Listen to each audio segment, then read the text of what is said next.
Columbia Broadcasting System, in cooperation with the Radio Division of the United Nations, presents Between the Dark and the Daylight, a report on the children of Europe for American Overseas Aid, United Nations Appeal for Children, and the International Children's Emergency Fund.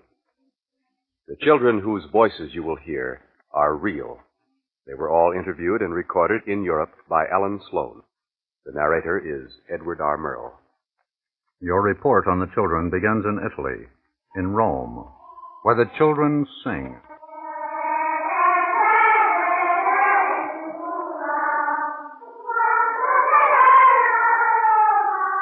Bella Roma, they sing, and Rome is beautiful, even to orphans. But these orphans are like no kids you've ever seen before. An American girl who helps care for them describes some of them. Well, Vittorio's sitting over here on the bench, cocking his head this way. He can't see anything, but he knows something's going on. And little Juliana has no legs. She's walking around on wooden stumps watching. And little Christina, she's just gotten out of the hospital. She's here with her crutch and one leg gone almost to the knee. There are 24 of them. Among them, they do not have the usual number of eyes, legs, arms, or parents. The American girl has one special child with his own special problem. Italo Grande has both arms gone to the elbow, and he's totally blind with flat marks on his face. Italo will never learn Braille, as all the children here are being taught to, but one day we came across him trying to learn with his nose pressed to the Braille. You see him go over into a corner and try to read Braille with the tip of his nose. Will he ever learn? Could you? Where the children have mothers, the Children's Fund gives them one hot meal a day: spaghetti, bread, milk. At a feeding center in a huge hall near the Coliseum, you talk to a mother. You ask her what she needs most. What do we need? Food for the babies. Milk and chocolate and a dress. We need very much dresses for the baby. We have not enough. Suddenly she stops. I'm very much embarrassed. Excuse me. She is embarrassed because she has had to beg. But the Children's Fund doctor, who has brought you here, is not ashamed to beg for help. Remember, he says, that it is not the children's fault that they are hungry. You go on to another country. You fly south across the Aegean to Greece. And in Athens, in the very shadow of the Acropolis, you talk to a woman who sings no lullaby. When you have heard her story, you understand why. Her name? Calliope Petropoulos. Calliope, the name of one of the muses. How does this modern Calliope live? I work 3 or 4 days a week. And what does she earn? I take 6,000 drachs a day. 6,000 drachs a day. And in Athens, a loaf of bread costs 5,000. You have come to talk about her child, so you ask where it is. He had died today 15 days. It died 15 days ago. You ask why. It had nothing to eat, so it died. It had nothing to eat, so it died. It's as simple as that. And what would Calliope ask an American mother? I would ask her, with what are you feeding your child that it looks so fat, so nice? She asks, not with envy, only wonder. And now, on the journey north to Czechoslovakia, you remember a fragment of verse you learned as a child. Between the dark and the daylight, when the night is beginning to lower, comes a pause in the day's occupation that is known as the children's hour. In Czechoslovakia, the children sing, too. Even in a Bratislava hospital ward. You ask the doctor, "What is this little girl's name?" Gertruda Steskova. Gertruda Steskova. You ask the doctor, how old is she? She will be 9 years. What's wrong with this little girl? Does she know what she has? Wiesz, co jest? Wiesz, co ma chorobę? Nie. She doesn't know what she has. Does she know she's sick? Wiesz, że ty chora? Ano. She knows she's sick. As a physician, can you describe her? And you look at her in her crib here. It's a girl. She's thin and pale. She has blue hollowed eyes, thin, pale, long fingers. Her face is she has roses on the face, These roses on the face that you've just described are... This is a sign, this is a feverish sign of tuberculosis. Tuberculosis.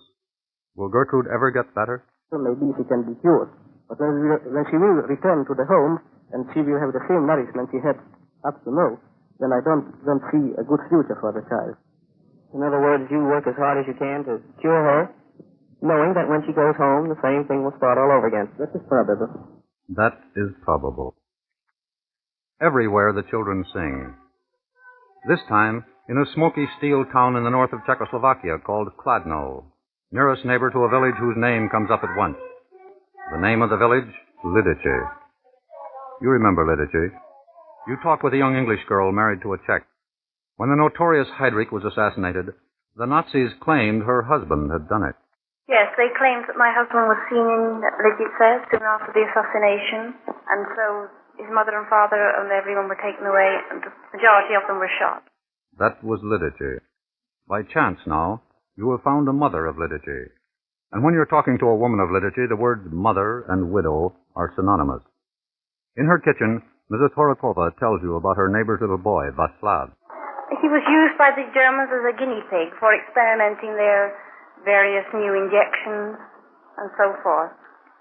Just kept as we would a guinea pig, then he was kept in the hospital, especially for experimenting. Did Vaslav know what was happening to him? The child was used to it. He was used to it all his life. He didn't expect anything else from life. He was used to it. Now, I want to ask his mother what may appear to her to be a foolish question. Was she glad to see him after 5 years in a concentration camp? Velice šťastná, neboť byl celý podobný svému mužovi. I was very glad because he looked like my husband very much. He looked like my husband, but he was very thin. He is still very thin. And so you ask, does he get enough to eat? You know, there's not much to eat because the rations are just not too big, you know. The rations are not so bad, but of course he eats like a lion, and I have not enough to give him. And now the old question again. In Italy, in Greece, now Czechoslovakia. What do they want? What do their children need? It would be fruit. Chocolate. And my little Venushek would like best some chocolate. There's no chocolate to be had here, and that's what he's missing most. Chocolate. It's a thing, it's a luxury. They haven't had it for so long, and so the ideal actually is chocolate. That is the good old times again. But she is a poor mother, and even in the old days she did not have too much. So you turn back to Mrs. Horokova, the English girl. Now, you would call yourself a reasonably well-to-do family here in Czechoslovakia, wouldn't you? And yet, you told me that your own little boy is undernourished. Why is that? Vitamins are lacking here in his food, and because of that he's suffering from short-sightedness, which will probably have now for the rest of his life. And speaking of vitamins or vitamins... Children here really don't know the way to eat an orange if they get it. We've had the first ration this Christmas in 18 months. And so you ask for the daily diet of a Czech child. And surprisingly, she goes off on a tangent. It's difficult to describe, really. You see, the thing we call coffee here isn't coffee at all. It's a mixture of chicory and some such things. Why do you keep talking about coffee? Children are supposed to drink milk, aren't they? Yes, but you see, we need coffee. We have it on our minds all the time, and we give them this mixture because the milk isn't here for them. The milk just isn't here. Why?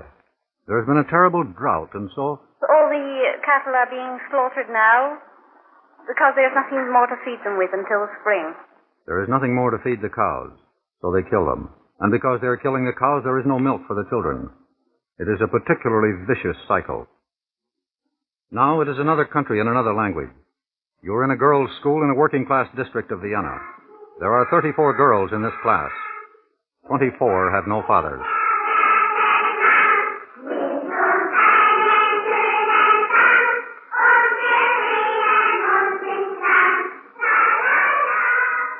As they sing a song about a hurdy-gurdy, which goes so fast they lose their breath, you pick at random one little girl. What's your name? Wie heißt du? Rosi Schmickal. Rosi Schmickal. And how old are you? Wie alt bist du? 8 Jahre. 8 years old.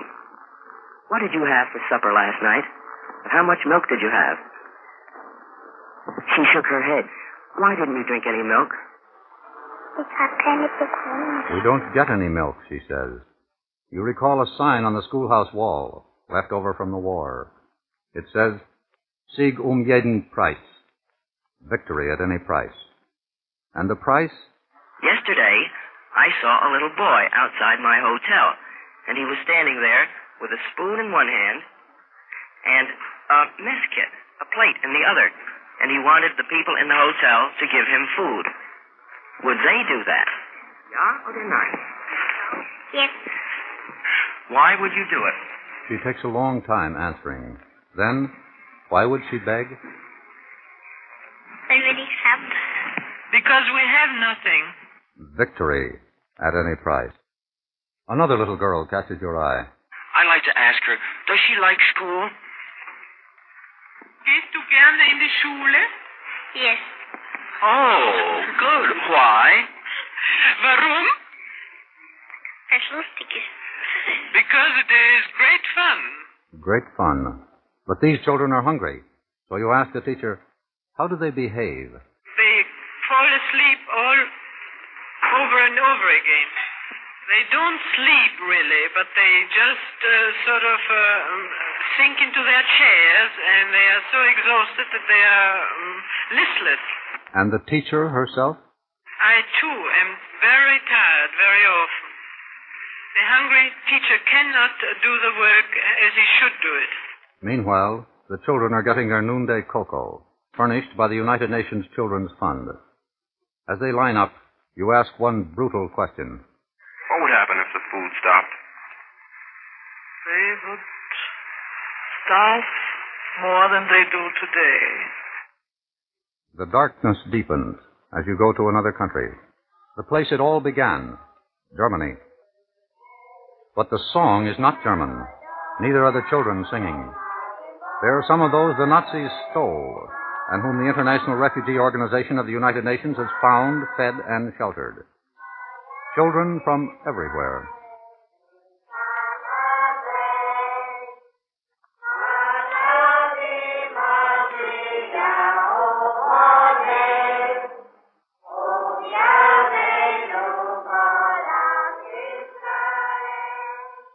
Here before you, shivering in the unheated room, is a little Estonian girl. What's your name? Estonia. Where do you come from?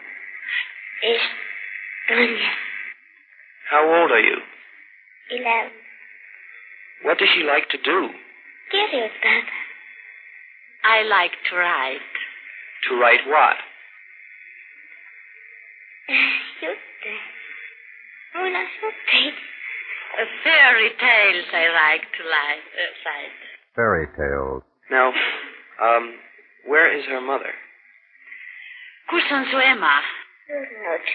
My mother is dead. Perrette replies to one more question. The answer may be part of a fairy tale she is dreaming. Aga sa soovid Ameerikasse minna? Yeah. She wants to go to America. And so you do not have to ask what she wants most of all.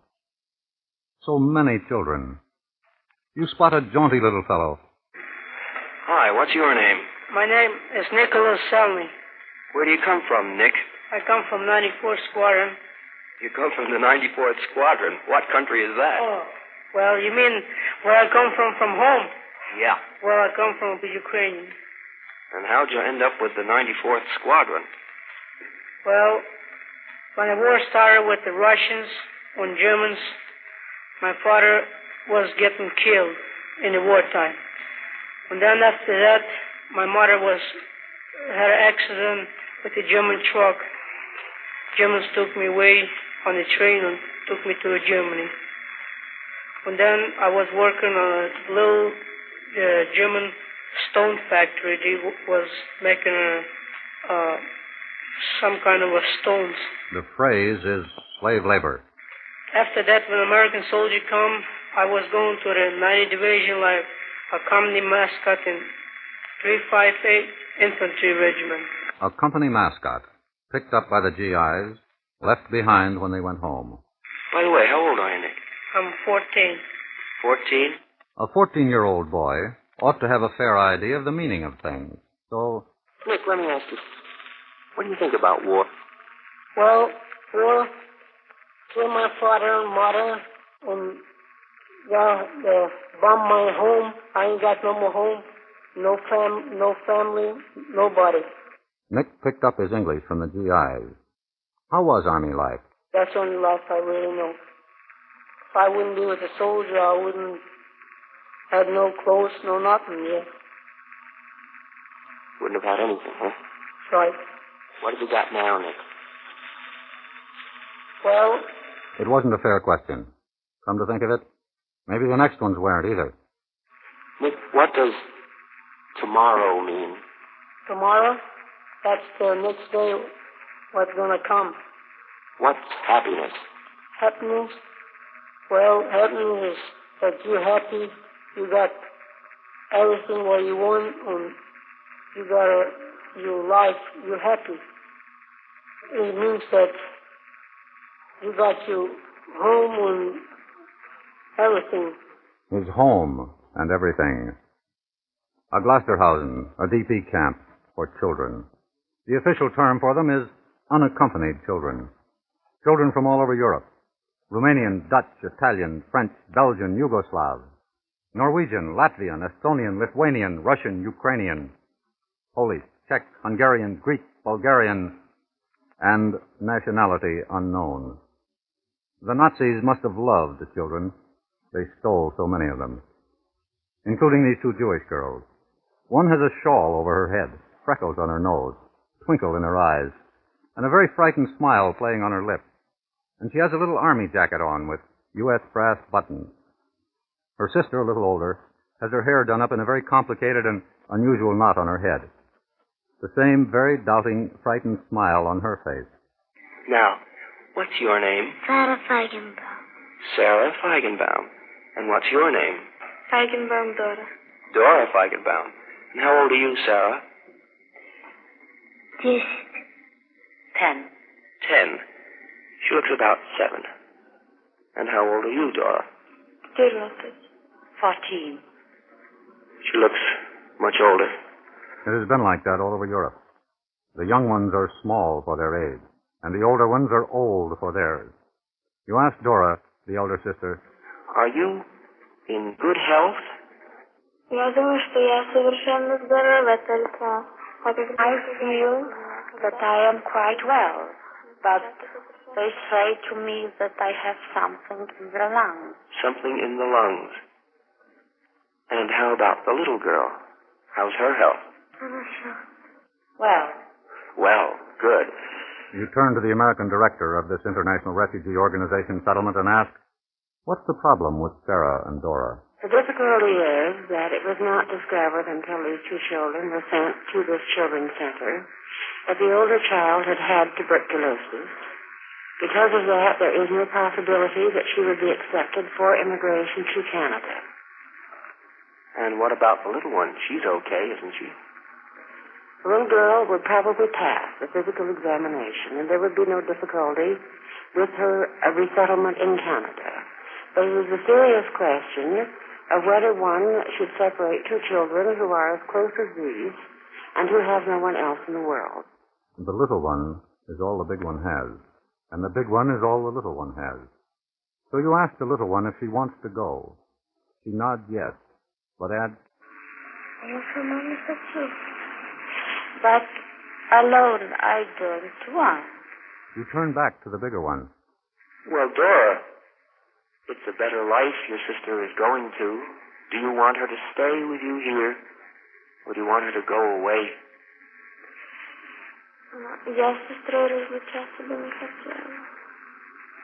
I do not want to be separated from my sister.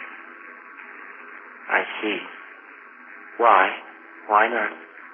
If she's gone to Canada and I have to stay here, then we are separated forever because they are two different worlds. Dora came to me several days ago and asked that I send the younger sister to Canada. And we decided at that time she would think about it and we would talk about it later. Apparently she's changed her mind. Yes, apparently she has. You turn to another child, a chunky, brown-haired boy who has been very quiet all this while. What's your name? Wie heißt du? Slavetsky Meyer. Meyer Slavetsky. And where are you from, Meyer? From Poland. From Poland. Meyer, will you tell me your story? We're in Germany, so he speaks German. 1939 habe ich ausgebrochen, bin ich 1941 in die Ghetto gekommen. 1939, the war started, and I was brought to ghetto 1941. Where was that? Kelster. Kelster. And then? Dann nach Treblinka. Treblinka, a concentration camp. And then? 1925 nach Auschwitz. Auschwitz, another concentration camp, the worst of them all. And then? Dann nach Berlin, Oranienburg. Oranienburg, another camp. And then? Belsen, still another. And after that? He got free in April 1945. That was 3 years ago. He is still in a camp. Where is his family? His mother? Die Mutter hat mir erschossen in Kelster. Ich habe selbst einen Krieg ausgemacht und die Mutter eingesetzt. Translation. They shot my mother in Kelsey. I buried her myself. His father? Verbrannt. Burned. His brother? Dann hat seine Bruder aufgehauen, gekillt. He had to hang up his own brother. How did that happen, that he had to hang his own brother? Meyer is finding it very difficult to explain. But the story as we know it, and as he has told me, is that there were 1,503 men left in the ghetto. The Germans had given an order for 1,500 men for a work battalion. There were 3 left over, and these 3 men were taken out and gallows were erected to hang them. Among the 3 men was Meyer's older brother, who was 2 years older, who was to be hanged. And Meyer went out and asked the Germans that he be hanged instead of his brother. He said that he did not want to live, and he begged the Germans to hang him. The Germans refused to hang Meyer, but they forced him to hang his brother, because he had asked to be hanged himself. What day was that? It was the same day that he had found his mother and had buried her. I see. Meyer, I'm going to give you the microphone and ask you to say anything you want. Für die Menschen will ich arbeiten und für mich will ich Freiheit. For the people, I want to work. As for myself, I want freedom. And anything else? And the way to Canada as quickly as possible. You have talked to the children of Europe here at Aglasterhausen, and they have told you their stories. Many, many questions and many, many answers.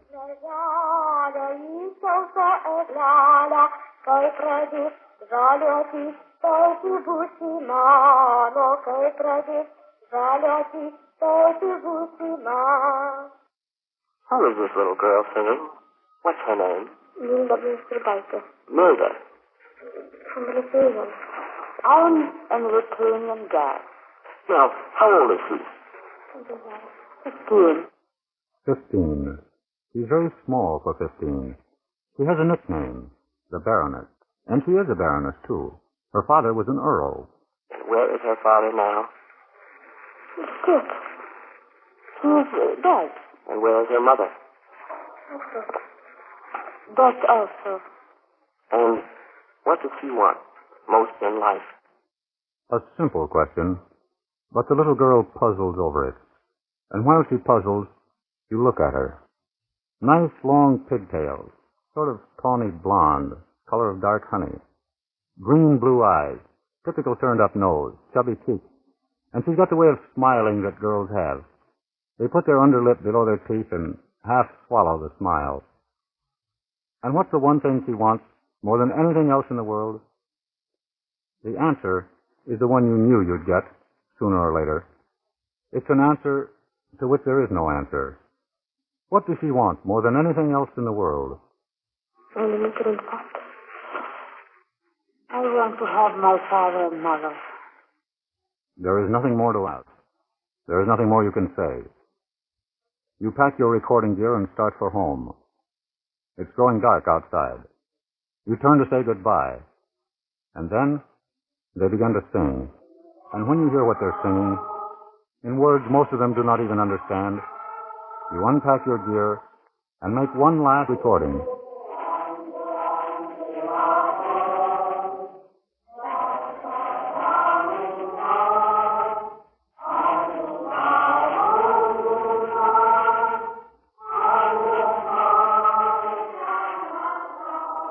Give me a home, they sing, where the skies are not cloudy and gray.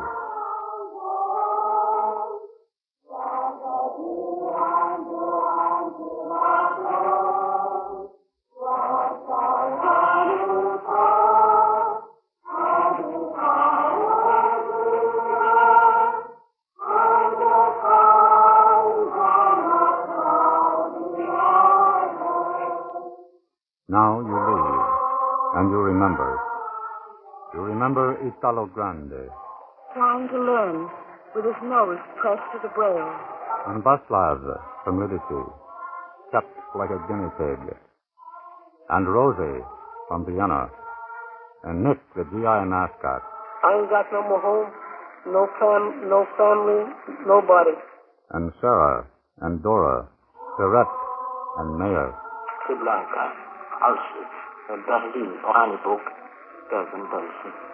And the little Baroness who wants... I want to have my father and mother. This little handful of the children of Europe. You will never forget them, ever, or any of the others whom you have left behind in the land between the darkness of war and the daylight of real peace, in the land of the shadow of hunger.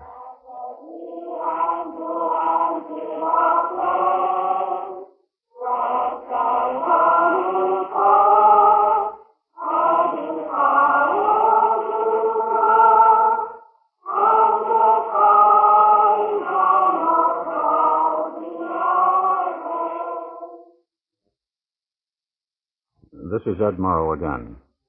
You want to do something about all this, of course.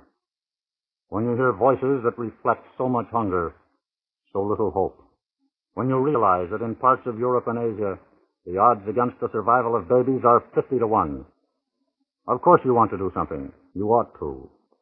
And do it fast. And with the certainty that what you're doing will help. The way to help is through the United Nations Crusade for Children, through a generous donation.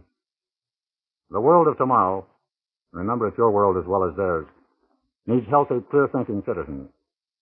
A gift to the Crusade for Children is more than an act of simple humanity. It's an investment in the future of mankind itself.